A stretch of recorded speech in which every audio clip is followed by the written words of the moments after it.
In the Mesh Settings tab, you can choose between the Auto Non-Uniform, Custom Non-Uniform, and Uniform mesh types. The Auto Non-Uniform option is the default option and recommended for most simulations. With this option, the mesh will automatically adapt based on the material properties, wavelength of interest, and desired accuracy level. The mesh accuracy slider can be set between 1 to 8, where 1 means that the mesh that is generated will have at least 6 mesh points per wavelength. 2 means 10 points per wavelength, and so on up to 34 points per wavelength using mesh accuracy 8. The mesh step size will be smaller in materials with higher refractive index, since the effective wavelength in high index materials is smaller.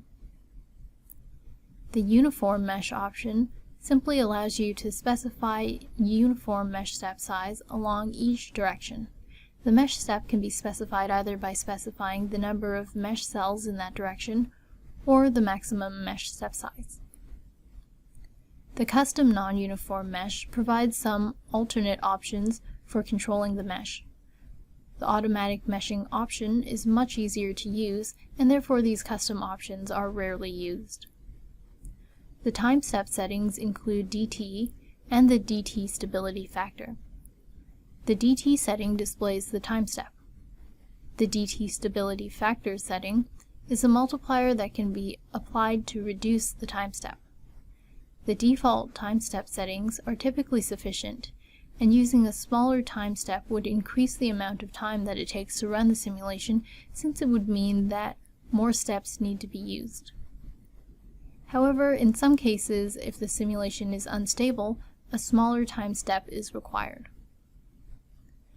The minimum mesh step size is a setting which prevents an unreasonably small mesh step size from being generated. The mesh that is generated cannot have mesh step sizes below the limit set by the minimum mesh step size setting. This setting is here to prevent unreasonably small mesh step sizes that can cause the simulation to become slow or freeze. This setting rarely needs to be modified, unless you are working at a much longer wavelength and want to impose a larger minimum mesh step size.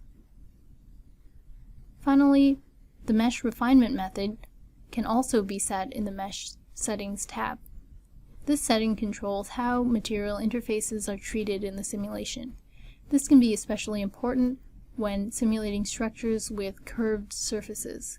Since the mesh in FDTD solutions is rectangular, curved surfaces, or surfaces angled with respect to the Cartesian axes, will result in some mesh cells including multiple materials. The simplest refinement option is staircasing, in which the entire cell will be filled with whichever material occupies most of the volume of the mesh cell. However, using conformal meshing technology, it's possible to solve Maxwell's integral equations near structure boundaries to better represent the surface, effectively giving some amount of subcell accuracy. In other words, you can get similar accuracy using the conformal meshing method as you would by using the staircasing method with a finer simulation mesh. Conformal variant 0 is the default mesh refinement option, which applies the conformal meshing algorithm to all non-metal material interfaces. It's worth noting that the conformal meshing algorithm is more complex than a simple weighted average of the materials with the mesh cell volume. To apply conformal meshing to interfaces that involve metals, use the conformal variant 1 mesh refinement method. However, the conformal variant 1 mesh refinement method can lead to artificial modes at the surfaces of metals, especially if the simulation mesh is too coarse. Additional convergence testing will be required when using conformal variant 1. Other mesh refinement options are available, but they are not as robust and are typically only used if you're trying to reproduce published simulation results which used a particular mesh refinement method.